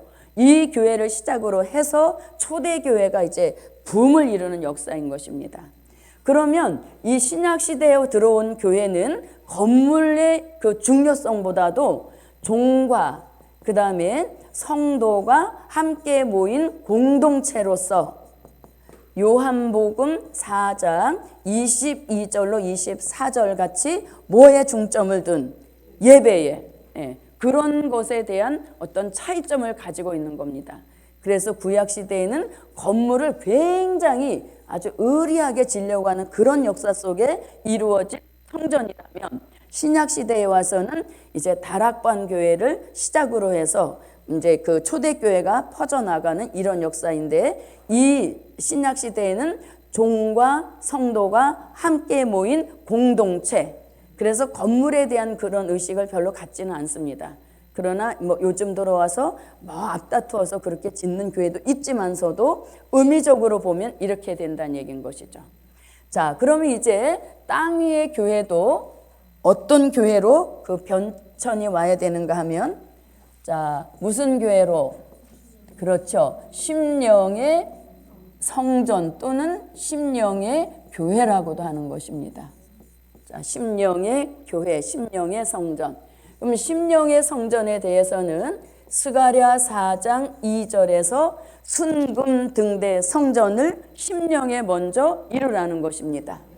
그리고 고린도전서 3장 16절에 우리 안에 누가 계시니까? 성령이 계시니까 항상 내 몸이 성전이라고 생각을 해서 우리 육신 관리도 잘해야 된다는 것이죠. 자, 그 다음에 요한계시록 1장 20절에서는 7 금촛대 교회를 먼저 자신의 심령 속에 이루라는 것이죠. 이렇게 심령의 성전, 심령의 교회를 이룬 이 종의 결국 어디에서? 네, 하늘의 교회까지 들어가서 밤낮 영광 돌리는 그 역사가 있게 하신다. 아멘. 그러니까 우리 시대는 무슨 성전? 심령의 성전을 이루어야 할 굉장히 중요한 역사인 겁니다. 자, 그러면 왜 심령의 성전을 꼭 이루어야 되냐 이거죠. 심령의 성전은 선택사항이 아닙니다. 왜냐하면 요한계시록 11장 1절에서 왜 이루어야 되는지 정확하게 말씀하십니다. 자, 11장 1절입니다. 또 내게 지팡이 같은 갈대를 주며 말하기를 일어나서 하나님의 성전과 제단과 그 안에서 경배하는 자들을 청량하되. 네. 자, 심령의 무엇과 무엇? 성전과 그 다음에 제단과 그 다음에 경배하는 자를 반드시 이루어야 되는데, 이루어도 뭘 통과해야 됩니까? 청량을 받아야 된다는 거죠. 예. 그래서 심령 안에 성전, 이 성전을 우리는 심령 성전이라고 말합니다. 그 다음에 여기서 제단이라고 하는 것. 자, 과거에도 성전이 있으면 반드시 뭐가 있었어요? 제단이 있었죠. 자, 그러면 한번 이렇게 볼게요. 자, 이것이 이제 구약 시대의 성전입니다. 이렇게 이제 휘장을 쳐서 이 안에는 지성소에도 제단이 있고, 그 다음에 여기 대제사장만 들어갈 수 있는 곳이죠. 대제사장. 그 다음에 휘장을 치고 여기에 단이 있고, 여기는 누구?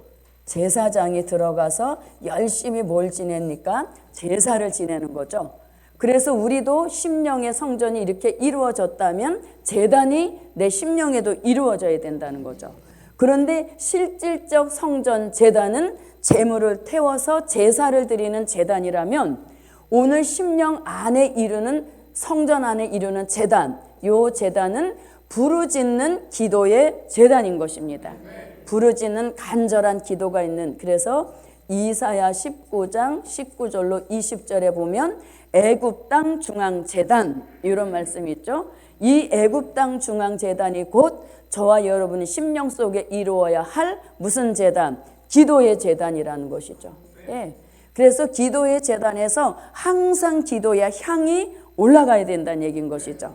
그래서 기도의 제단을 이루고 그 다음에 경배하는 자가 또 있어야 된다는 겁니다.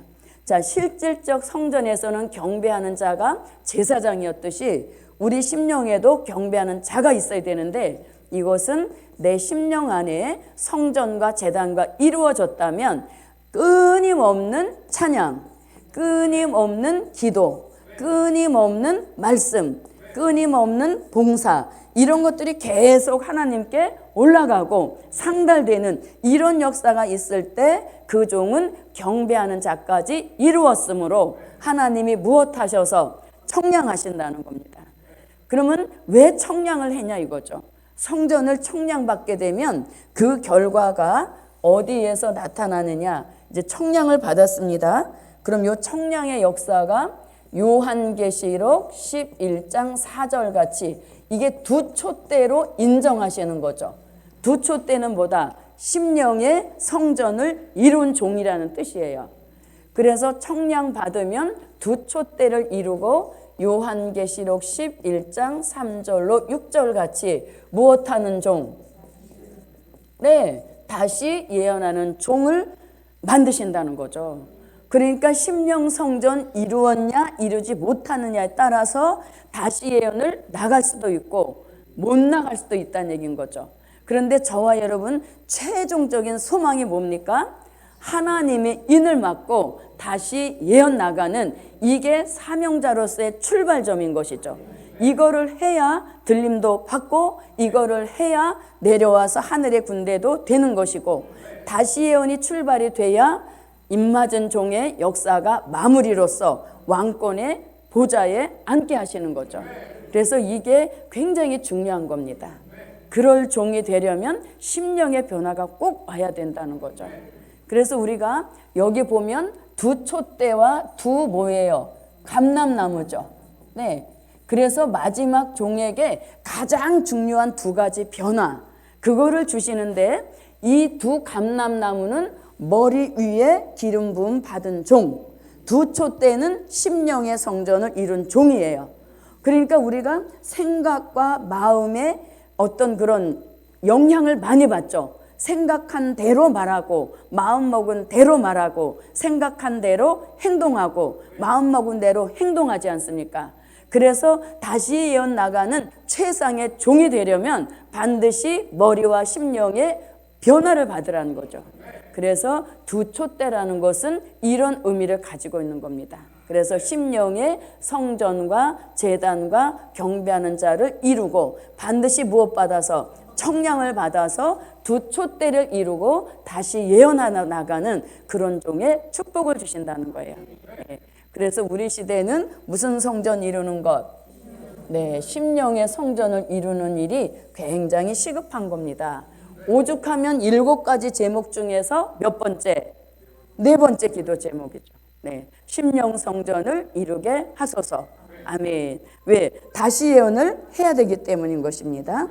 자, 그럼 이제 다시 계시록 4장 1절로 와서, 자, 2일 후에 내가 보니, 이렇게 말합니다. 2일 후에 내가 보니. 자, 보니 하는 것은 뭐예요? 뭐가 열렸다? 그렇죠. 눈이 열렸다는 거죠. 그래서 눈이 열려 바로 보니까 뭐가 열렸다? 네, 하늘의 문이 열린 것을 보았다는 얘기인 것이죠. 하늘의 문이 열린 것을 보았다는 얘기입니다. 그러니까 사도 요한은 요한계시록을 통해서 내가 보니, 내가 보매, 이런 말씀을 굉장히 자주 하죠. 그러니까 사도 요한은 이 눈이 아주 확실하게 열렸다는 것을 말씀하고 있는 겁니다. 자, 그러니까 우리도 뭐가 열려야? 눈이 열려야 되죠.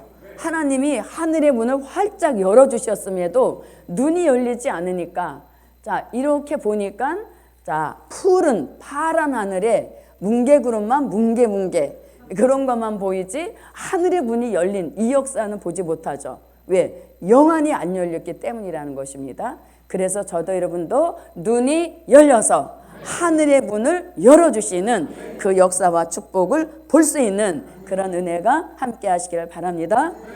한번 보시죠. 자, 그래서 눈이 열린 자만 볼 수 있는 축복인 겁니다. 자, 그러면 하늘의 문이 열렸다. 이 역사적인 사실에서도 예를 들어 본다면 하나님이 어떤 큰 축복을 주시고 하나님이 어떤 큰 은혜를 내려주실 때 반드시 하늘의 문을 여시고 그 열린 하늘의 문을 통해서 택하고 지명하신 종에게 아주 큰 변화와 축복을 주셨습니다. 자, 가장 대표적인 예로 야곱이 어디에서? 베델에서 잠을 자고 있을 때 하늘의 문이 열렸죠. 그러면서 뭐가 오르락 내리락. 야, 얼마나 신기하겠어요. 하늘의 문이 열리고 거기서 사닥다리가 주르륵 내려왔다는 거죠. 마치 뭐 보는 것 같아요? 동화 보는 것 같잖아요. 동화 읽는 것 같잖아요. 그런 동화 있죠. 예. 자, 그래서 베델에서 잠을 자는데 사닥다리가 내려오고 또 누가 오르락 내리락. 예, 이런 꿈이라도 꾸면 얼마나 좋겠어요. 맨날 무슨 꿈만 꾸니까. 도망 다니는 꿈, 뭐 그런 꿈만 꾸는데 하늘의 문이 열리면서 사닥다리가 내려오고 거기서 천사가 오르락 내리락 하는 그런 역사를 봤다는 것이죠. 그러니까 야곱도 뭐가 열렸다?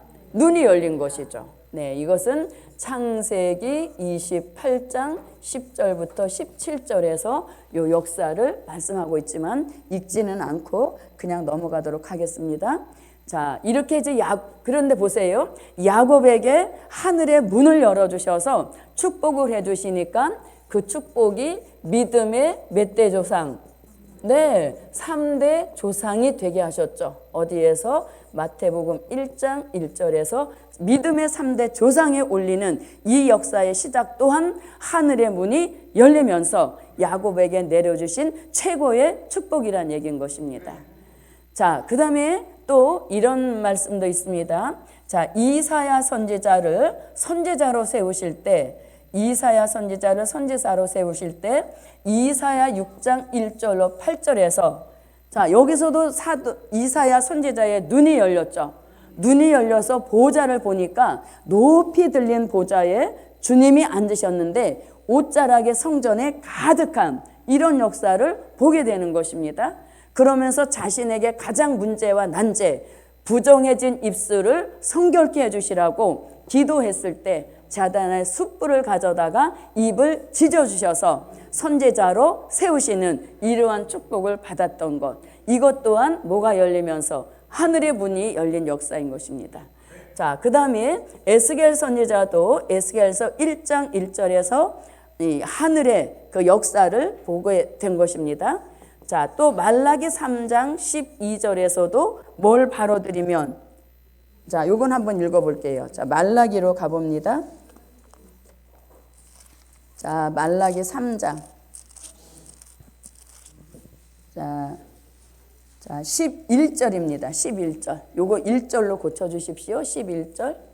자, 만군의 여호와가 이르노라 내가 너희를 위하여 황충을 금하여 너희 토지 소산을 멸하지 않게 하며 너희 밭의 포도나무의 과실로 기한 전에 떨어지지 않게 하리니. 네. 아멘. 자, 이러한 축복 주실 자는 10절부터 시작이 돼서 온전한 11조를 바로 드려라. 그러면 내가 하늘의 문을 열고 쌓을 복이 얼마나 많은지 보게 하리라.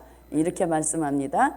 자, 그 다음에 이제 신약에 들어와서 마태복음 3장 16절에 예수님이 세례 받으실 때 하늘의 문이 열린 역사를 보았습니다.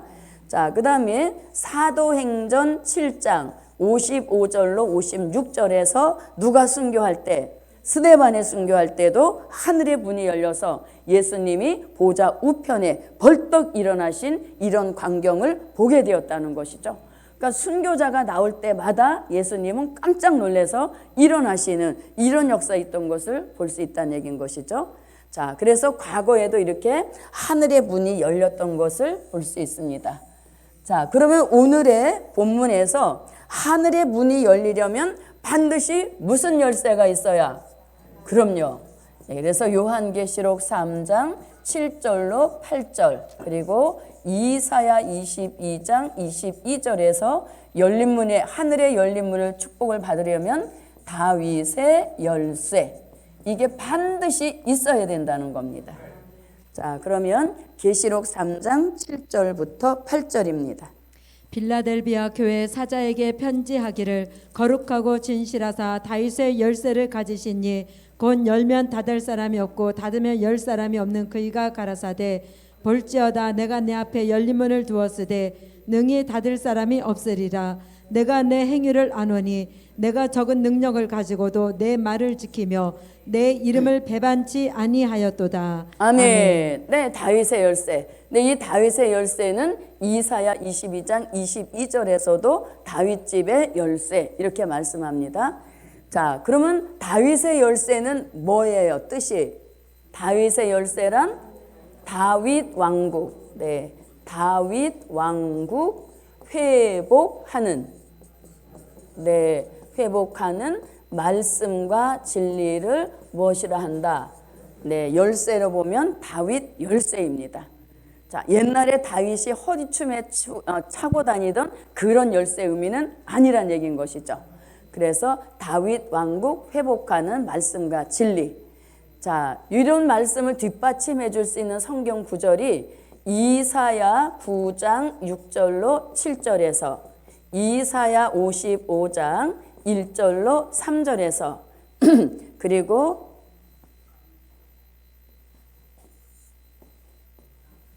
아모스 9장 11절에서 다윗 왕국 회복에 대한 말씀을 하십니다.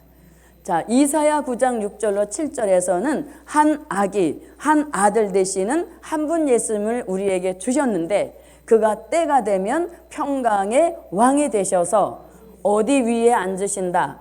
네, 다윗의 위에 앉으셔서 그 나라를 굳게 세우시고 자금 이후 영원토록 공평과 정의로 그 나라 다윗 왕국이 회복되는 그 나라를 다스리신다 이렇게 말씀하시죠. 자, 그 다음에 이사야 55장 1절로 3절에게서는 내가 너희에게 영원한 언약을 세우는데 그 영원한 언약은 다윗에게 허락한 확실한 은혜다. 아멘. 이런 것이 다 다윗 왕국 회복하는 역사를 알리는 것입니다. 자, 그 다음에 아모스 9장 11절에서는 다윗의 무너진 천막을 다시 일으켜 세우고 퇴락한 것의 틈을 막는다. 그래서 다윗 왕국 회복의 역사를 굉장히 정확하게 말해주죠. 자, 아모스 요건 한번 읽어보겠습니다. 아모스 9장 11절입니다. 그 날에 내가 다윗의 무너진 천막을 일으키고 그 틈을 막으며 그 퇴락한 것을 일으켜서 옛적과 같이 세우고. 네, 아멘. 이게 무슨 말씀이라고? 다윗 왕국 회복하는 역사를 뜻하는 것입니다. 자, 이거는 또 다른 말로 말하면 천년 왕국 이루시는 말씀과 진리 또는 될 일의 말씀 이렇게 다양하게 표현하지만 그걸 열쇠로 볼 때는 다윗의 열쇠라는 것입니다. 자, 다윗이 세운 왕국은 무너졌지만 다윗의 계통으로 오시는 예수님이 세우시는 그 나라는 영원하다. 이게 바로 다윗 왕국 회복하는 말씀과 진리인 것입니다. 자, 그러면 저와 여러분 다윗의 열쇠를 받으셨습니까? 아멘이죠. 네. 왜? 천년왕국 건설하는 말씀과 진리, 될 일의 말씀을 아멘으로 받았으니까 열쇠로 치면 다윗의 열쇠도 가지고 있는 거죠. 그런데 이 다윗의 열쇠의 기능은 뭐예요? 열면 닫을 자 없고 닫으면 열 자 없죠. 그래서 열고 닫는 자유로운 권세가 다윗의 열쇠 기능이란 말이에요. 그런데 저도 여러분도 이게 잘 돼요, 안 돼요? 아직은 잘 안 되죠. 그러니까 무슨 기능이 시원치 않다. 아직 다윗의 열쇠의 기능이 우리에게 다 안 이루어졌다는 얘기죠. 그래서 이 기능이 완전히 이루어지면 열려야 할 문도 척 열게 하시고 닫아야 될 문도 닫게 하시는 이런 역사가 자유로운 권세로 나타나야 이 열쇠의 주권을 받았다. 이렇게도 볼 수 있는 것이죠. 자, 그래서 다윗의 열쇠를 가지고 있는 저와 여러분에게 무슨 문을 먼저 열어주신다? 하늘의 문. 그래서 저와 여러분의 머리 위에 하늘의 문을 열어주시라. 아멘. 그냥 하늘의 문만 열리면 나머지 문은 자동으로 열리는 역사이죠. 그래서 하늘의 문을 열어주셔서 하나님과의 교통, 하나님과 통로, 이 교제하고 교통하는 통로가 막히지 않아야 되겠죠. 그래서 하늘의 문을 열어주신다. 자, 이 외에도 열린 문에 대한 축복을 다양하게 말하고 있습니다. 자, 하늘의 문에 대한 말씀 오전에도 공부했습니다만 마음의 문을 열어주셔서 듣는 사람들의 마음의 문을 열어주셔야 그 사람에게 이 될 일의 말씀이 들어가게 되는 거죠. 그래서 듣는 사람들의 마음이 꽉 닫혀 있으면 아무리 열강을 해도 들어가지 않는 거예요. 그래서 말씀을 증거할 때 듣는 사람들의 마음의 문을 열어주시라고 먼저 기도하는 그 역사가 제게도 여러분에게도 함께해서 듣는 사람들 마음의 문이 활짝활짝 열려져서 아까 말씀하신 것처럼 문을 열면 내가 그에게로 들어간다 하신 말씀을 이루는 역사가 함께 하시길 바랍니다. 자, 그래서 누가복음 24장 45절에서 자, 그 다음에 믿음의 문도 있습니다. 믿음의 문. 자, 믿음의 문은 사도행전 14장 27절에서 요 믿음의 문도 있다고 말씀합니다. 참 다양한 문이 있습니다. 자, 근데 이런 문은 안 보이는 거죠. 그리고 이런 문은 내가 열 수 있는 문도 아닌 것이에요. 자, 그러면 사도행전 14장 27절을 한번 봅니다. 이르러 교회를 모아 하나님이 함께 행하신 모든 일과 이방인들에게 믿음의 문을 여신 것을 고하고. 네. 아멘. 자, 이 믿음의 문을 사도행전 즉 초대교회 시대에는 누구에게 열어주셨다? 이방인에게. 네. 이방인은 뭡니까? 아직 예수 안 믿는 사람인 거죠. 그래서 이방인에게 믿음의 문을 열어주시니까 그 이방인들에게 어떤 역사가 일어나냐면 된 일의 말씀이 믿어지는 그런 믿음이 들어갔다는 얘기인 것이죠. 아멘. 네, 이방인에게 믿음의 문을 열어주시니까 된 일의 말씀이 믿어지면서 된 일의 말씀 따라오신 초림의 주가 자신의 구주인 게 믿어지게 하셨다는 거죠. 이게 바로 무슨 문이다? 믿음의 문인 것입니다. 그래서 믿음의 문을 이방인에게 열어주시니까 된 일의 말씀이 믿어지고 그 된 일의 말씀 따라오신 초림의 주가 자신의 구주인 게 확실하게 믿어지는 그런 역사를 주신 것, 이게 바로 무슨 문을 열어주셔서? 믿음의 문을 열어주셔서. 자, 그렇다면 오늘 우리 시대에는 무슨 말씀? 그렇죠. 믿음의 문을. 자, 그러면 여기는 이방인이라면 자, 요한계시록 1장 1절 같이 그 종들에게 믿음의 문을 열어주시면 될 일의 말씀이 믿어지고 그 말씀 따라 다시 오실 재림의 주가 믿어지게 하시는 이런 역사가 일어나게 된다는 거죠. 그러니까 믿음의 문은 시대를 초월해서 항상 듣는 사람들에게 마음의 문도 열어주시고 듣는 사람들에게 믿음의 문도 활짝 열어주시는데 우리 시대에는 이 누구에게 그 종들로 예정하신 그러한 사람들에게 될 일의 말씀이 믿어지고 그 될 일의 말씀 따라오시는 재림의 주가 본인의 당대에 오신다는 확고한 믿음을 주시는 것, 그것이 바로 믿음의 문이다. 아멘. 자, 그 다음에 또 무슨 문도 있다? 전도의 문도 있습니다. 자, 그러면 전도의 문. 자, 전도의 문은 골로새서 4장 2절부터 3절에서 이 전도의 문에 대한 말씀을 하고 있습니다. 자, 전도의 문. 자, 읽어주시기 바랍니다. 기도를 항상 힘쓰고 기도에 감사함으로 깨어 있으라. 또한 우리를 위하여 기도하되 하나님이 전도할 문을 우리에게 열어주사 그리스도의 비밀을 말하게 하시기를 구하라. 내가 이것을 인하여 매임을 당하였노라. 아멘. 아멘. 자, 그러니까 초대교회 시대에 전도의 문을 열어주시니까 무슨 비밀이? 그리스도의 비밀이 알아지는 이러한 역사를 주셨다는 것이죠. 그럼 우리 시대에 전도의 문을 열어주시면 우리 시대는 무슨 비밀? 하나님의 비밀이 믿어지게 하시는 이런 역사가 활짝 열어주신 전도의 문을 통하여 일어나게 하신다. 아멘. 자, 그럼 이제 보세요. 이 전도의 문도 이렇게 되어집니다. 자, 보세요. 이 전도의 문도 자, 지금 우리 시대에 하나님의 비밀을 증거합니다. 그렇게 되면 계시록 7장 1절로 4절 같이 하나님의 인을 맡고 나올 입맞은 종의 수가 채워지는 이런 역사가 우리 시대에 열어주시는 전도의 문을 통해서 채워진다는 얘기인 거죠. 예, 그래서 하나님의 입맞은 종의 수가 속히 채워지려면 무슨 문을 열어주셔야? 네, 전도의 문을 열어주셔야 되는 겁니다. 그래서 이게 정말 간절히 필요한 역사인 것이죠.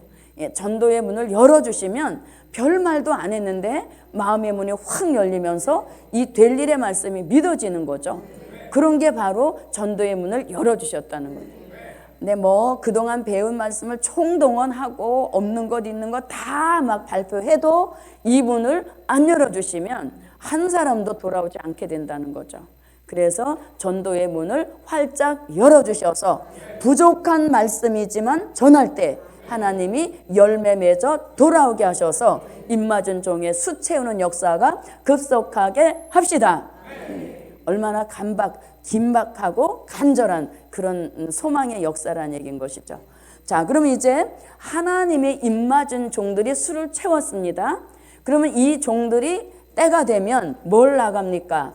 계시록 10장 11절 같이 11장 3절로 6절 같이 뭘 나가서 네, 다시 예언을 전 세계에 외칠 때 이때도 무슨 문을 열어주셔서 그럼 전도의 문을 열어주셔서 이때는 계시록 7장 9절로 14절 같이 능히 셀 수 없는 흰옷 입은 무리가 회개하고 돌아오게 하시는 이런 역사가 일어나는 거예요.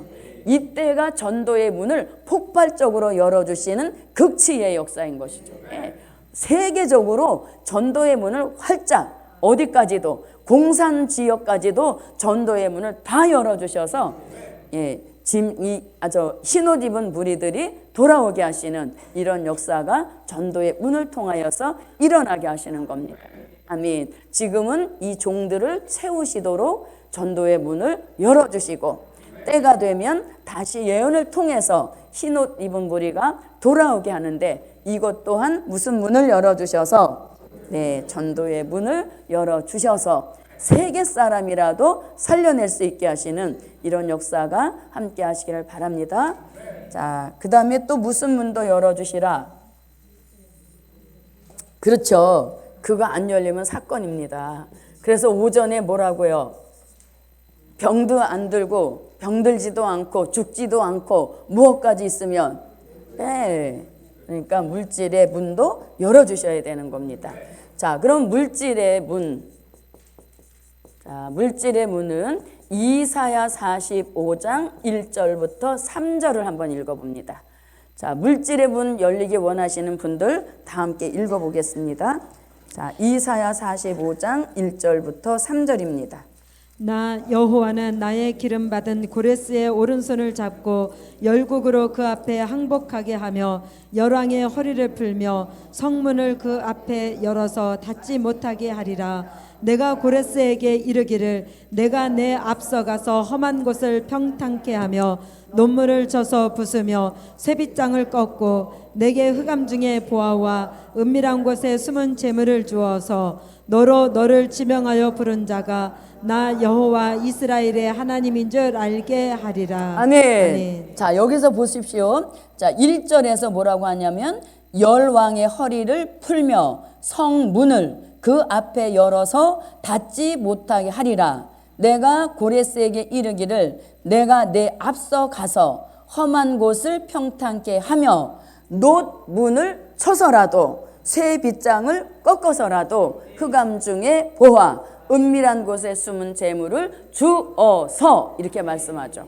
예, 그래서 논문을 쳐서 그 다음에 큰 물질 주시는데 방해하는 세력이 있다면 그게 쇠빗장이라 할지라도 하나님이 그거를 꺾어버리셔서 물질 받는 일에 장애와 지장이 없게 하신다는 거죠. 그래서 논문 이런 게 바라보라고 물질의 문도 열어주셔야 이 큰 물질이 돌아오는 통로가 열리게 되는 것이죠. 그래서 자, 그러면 보세요. 이 말씀에 축복받을 누가 나옵니까? 지명하신 종이 나오는 겁니다. 그럼 여기서 지명은 이사야 43장 1절에서 말씀하시는 그 지명하신 종과 동일이라는 얘기인 거죠. 저도 여러분도 지명받은 종이라 자부합니다. 아멘. 네. 그런데 이제 아직 때가 안 돼서 그런 거지, 때만 되면 물질의 문을 활짝 열으셔서 아, 나 지명받은 종 맞네? 예, 지금도 지명받은 종인 것 같긴 하죠. 그런데 물증이 들어오면 이것보다 더 확실한 증거가 어디 있겠어요. 예, 그래서 물질을 주어서 내가 너로 지명하여 부른 자인 줄 알게 하리라. 아멘. 그런데 우리가 아직까지 못 받는 것은 무엇 때문일까요? 네, 정답입니다. 물질 주셨을 때 그 물질 가지고 사고 칠까 봐 예수님이 걱정을 하셔가지고 우리에게 아직 안 주시는 거예요. 예, 우리가 이론적으로는 확실하잖아요. 큰 물질 주시면 복음 위하여 쓰리라. 요건 다 가지고 있죠. 근데 막상 부딪혀 봐야 아는 겁니다. 그러면 보세요. 우리가 지금 물권 회복이 됐다 안 됐다, 이거를 뭘로 보고 할 수 있습니까? 물권 회복. 우리는 보통 이렇게 생각하죠. 하나님이 주시면 나도 드릴 수 있다. 하나님이 주시면 드릴 것이다. 보통 이렇게 생각을 합니다. 그런데 물권 회복이 이루어졌는지 안 이루어졌는지 본인이 알 수 있어요. 물권 회복은 큰 물질이 와서 그렇게만 되는 것이 아니라 이미 본인에게 물권의 회복이 이루어졌다면, 자 보세요. 주일날 우리가 주일에 성전에 와서 헌금 드리려고 지갑을 딱 엽니다.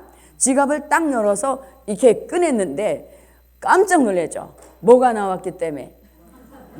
최고 높은 고액권이 나왔단 말이죠. 그러니까 심장이 떨어질 것 같아서 빨리 집어넣고 난 못 봤어 하고서 제일 작은 1,000원짜리 이런 걸 꺼낸다면 아직 뭐가 안 된 것? 물권 회복이 안 된 거예요.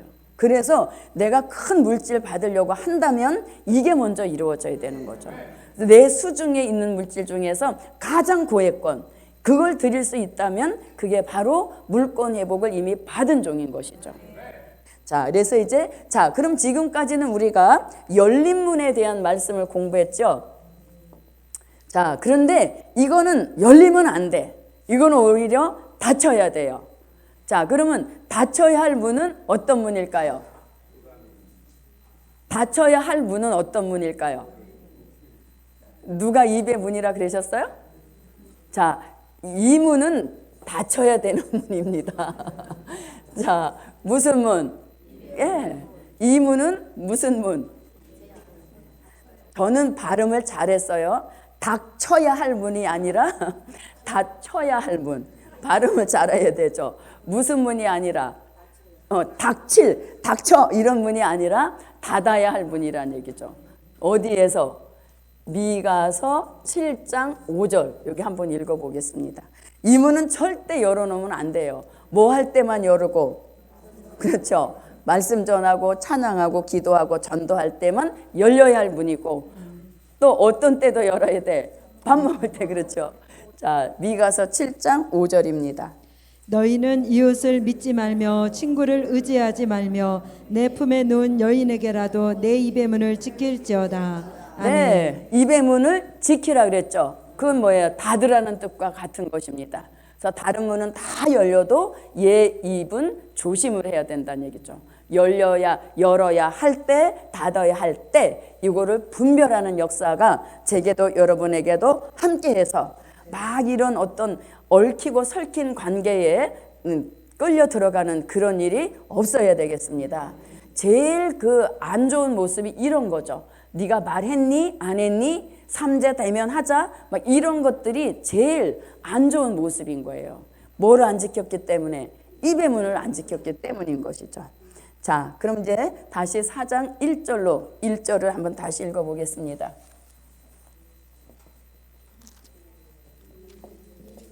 이일 후에 내가 보니 하늘에 열린 문이 있는데 내가 들은 바, 이렇게 되죠. 자, 들었다는 것은 뭐가 열렸다? 그렇죠. 아까는 뭐가 열렸고? 그럼요. 귀가 열렸다. 그러니까 사도 요한은 모든 영적 기능이 다 회복이 됐다는 얘기인 것이죠. 자, 그럼 이제 볼게요.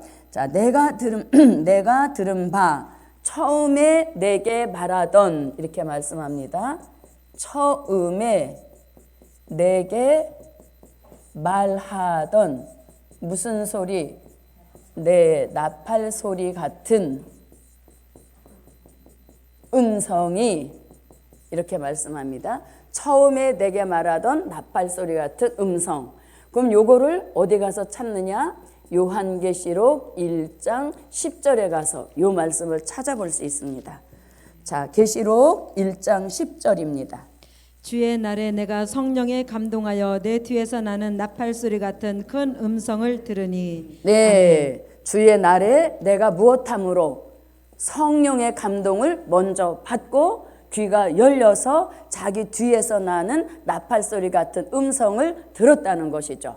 그래서 우리는 요 계시록 1장 10절을 1차 성령의 감동이라고 합니다. 어디서 받은? 반모섬에서 받은. 근데 1차 성령의 감동을 받는 역사인데 감동이 먼저 오고 그 다음에 음성을 들은 것이죠. 그래서 요거를 선감동 후 음성. 먼저 성령의 감동을 받은 후에 성령의 감동으로 충만히 사로잡아서 자기 뒤에서 나는 나팔 소리, 그 음성의 주인이 누구인지 알아볼 수 있게 하셨다는 거죠. 그래서 먼저 감동, 성령의 감동으로 충만하게 사로잡으시고 그 후에 음성을 듣게 하셨다는 얘기예요. 요게 이제 처음에 말하던 나팔 소리 같은 음성인 것입니다. 자, 그 다음에 이제 1절에서는 요게 조금 바뀌어요. 1절과 2절에서는 어떻게 되냐면 처음에 내게 말하던 나팔 소리 같은 그 음성이 가로되 이리로 올라오라 하고 먼저 뭐가 들려요? 음성이 들리죠. 그리고 나서 2절에 가서 내가 곧 성령에 감동하였더니, 이렇게 되죠. 그럼 요걸 일컬어서 우리는 요한계시록 4장 1절로 2절, 이것을 2차 성령의 감동이라고 하는 것입니다. 2차 성령의 감동이라고 하는 겁니다. 그러면 1차 때와 2차 때의 그 변화된 상황이 뭐냐 이거죠. 1차 때에는 선감동 후 음성이었는데 2차 때에는 선 음성이죠. 네. 그리고 후 감동을 나중에 받은 겁니다. 그럼 이거의 차이는 뭐냐? 자, 반모섬의 사도 요한은 예수님의 육성을 듣고 한참 지났죠. 부활하여 승천하신 후에는 예수님의 육성을 들을 기회가 없었잖아요. 그러니까 그 음성이 가물가물할 수도 있는 겁니다. 그래서 사도 요한을 첫 번째는 성령의 감동으로 충분히 사로잡으셔서 그 음성을 들려줘도 그게 주의 음성인 것을 알게 하시는 그런 바른 분별을 할 수 있도록 성령으로 먼저 감동을 주셨다는 거죠. 그래서 우리도 이 될 일의 말씀을 처음 들을 때 맨날 된 일만 듣다가 될 일을 들으니까 낯설잖아요. 이것도 이상한데 아니야? 이런 생각이 쏙 들어올 수도 있단 말입니다. 그래서 우리를 뭘로 먼저 성령의 감동으로 충분히 사로잡으시고 그 감동 속에 될 일의 말씀을 주의 음성으로 듣게 되면 이거는 우리 시대에 꼭 들어야 할 미래를 알리는 예언의 말씀이구나 하고 의심이 사라져서 아까 공부했던 것처럼 마음의 문을 활짝 여니까 그 말씀이 내게로 들어와서 마치 머릿돌같이 믿음이 생기게 하신다는 거죠. 그게 이런 현상인 겁니다. 그리고 2차에 들어와서는 이제 될 일의 말씀을 그냥 들어도 이미 의심은 사라졌죠. 1차에서 벌써 요게 확신이 왔기 때문에 이제 2차에서는 될 일의 말씀을 먼저 주셔도 거부 반응이 없게 하시는 거죠. 그리고 이 감동 속에 자꾸 말씀을 깨달아가는 차원이 높아지게 하시는 이런 역사를 주신다는 거예요. 그래서 요한계시록은 성령의 감동과 뗄래야 뗄 수 없는 아주 필수적인 관계라는 얘기인 거죠.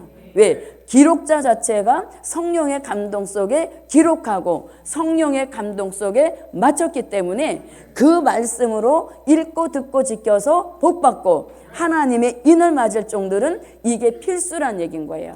그래서 우리도 성령의 감동을 주시되 반모섬의 사도 요한에게 주셨던 그 동일한 차원으로 우리도 감동시켜 주셔서 사도 요한 같은 최상의 영계 축복에 도달하게 하시는 이런 역사를 받아야 된다는 얘기인 것이죠. 그래서 저도 여러분도 이런 절차를 꼭 받아야 이게 누가 갔던 길입니까? 사도 요한이 갔던 길이지 않습니까? 그래서 우리도 1차적으로는 성령의 감동을 먼저 받고 될 일의 말씀에 대한 의심사심이 다 사라지게 하시고 그 다음에 사도 요한이 갔던 그 다음 단계가 음성을 들을 때마다 감동을 주셔서 말씀을 깨달아가는 차원이 사도 요한 이상 가게 하시는 이런 역사와 축복을 저에게도 주시라. 아멘. 자, 그러면 4장 1절로 다시 와보겠습니다. 자, 처음에 내게 말하던 나팔 소리 같은 그 음성이 가로되, 이제 음성의 내용이 나오는 겁니다. 자, 10절에서는 음성의 내용이 뭐였습니까? 10절에서는 너 보는 것을 책에 써서 7교회에 보내라. 이게 1차 음성의 내용이었습니다. 그렇다면 이제 2차 음성의 내용은 뭐예요? 네, 이리로 올라오라. 이게 이제 2차 성령의 감동입니다. 2차 성령의 감동 속에 들려오신 주의 음성이라는 얘기인 것이죠. 그러니까 1차 성령의 감동을 받았을 때보다 2차 감동을 받았을 때 사도 요한의 영계 차원이 더 자꾸 높아지는 것을 볼 수 있는 것이죠. 자, 그럼 우리는 이리로 올라오라는 이 말씀에서 굉장히 주의해야 할 사항이 있습니다. 왜냐하면 이 이리로 올라오라는 말씀을 잘못 이해하게 되면 무슨 휴거를 주장할 수도 있기 때문에 환난 전 휴거라는 말씀에 미혹될 수도 있기 때문에 요 이리로 올라오라는 것을 바로 깨달아야 됩니다. 자, 요것도 한번 이렇게 해볼게요. 자, 이리로 올라오라는 그 음성과 문자 자체는 똑같습니다. 이리로 올라오라. 요거는 요한계시록 4장 1절이고 또 이리로 올라오는 말씀이 또 어디도 나옵니까? 이리로 올라오라.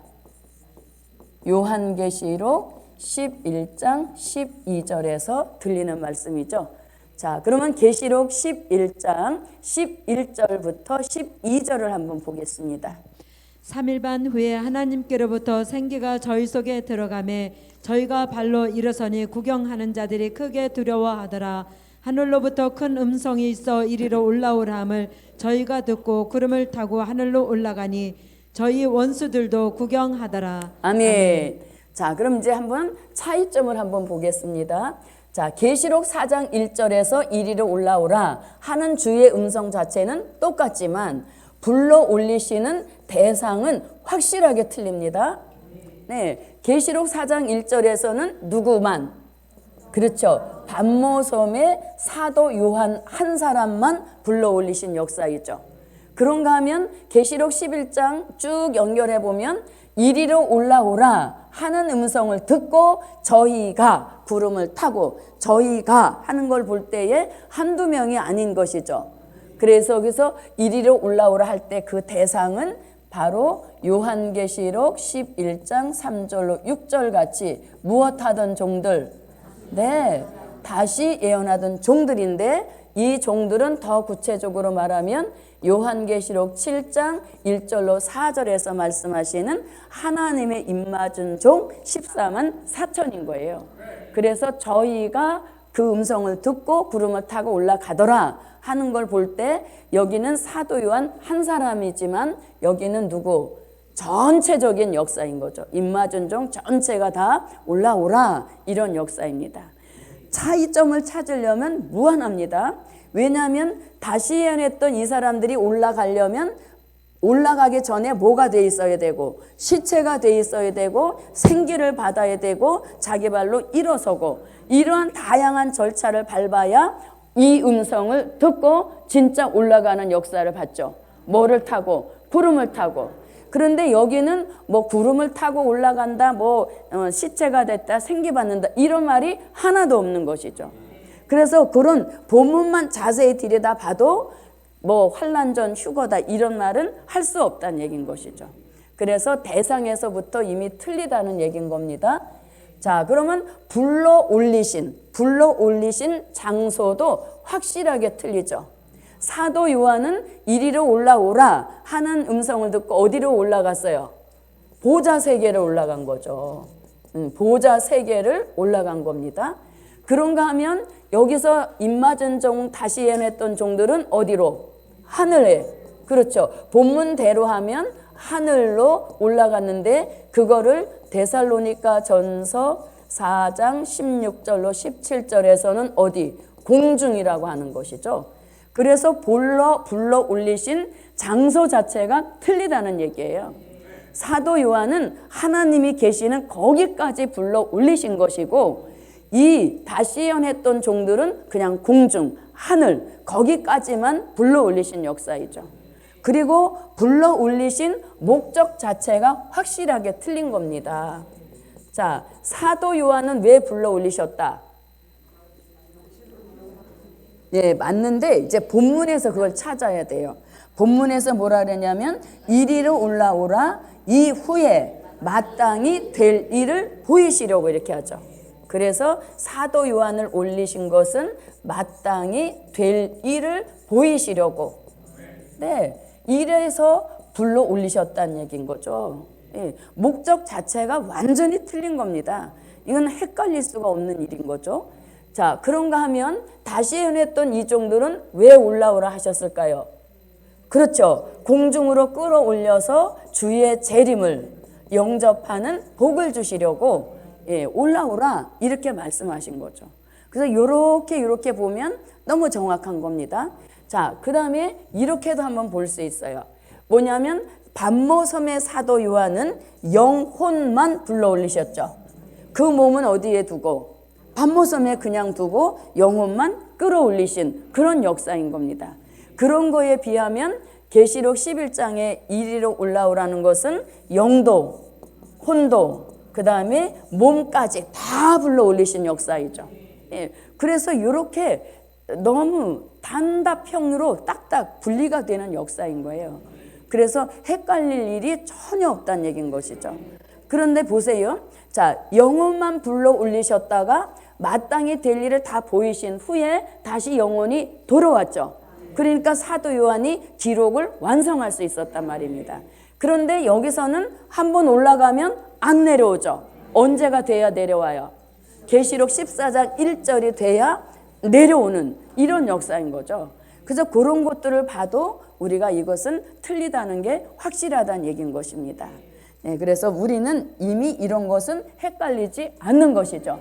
그러나 이렇게 말씀을 무장해서 혹시 그런 것들을 주장하는 사람과 만났을 때에 이렇게 조목조목 얘기해 주면 그 사람도 뜻이 있다면 풀리게 될 것이고 또 우리는 미혹받지도 않게 된다는 얘기인 것이죠. 자, 그래서 오늘은 4장 1절까지만 하고 이제 또 나머지는 다음 주에 공부하도록 하겠습니다.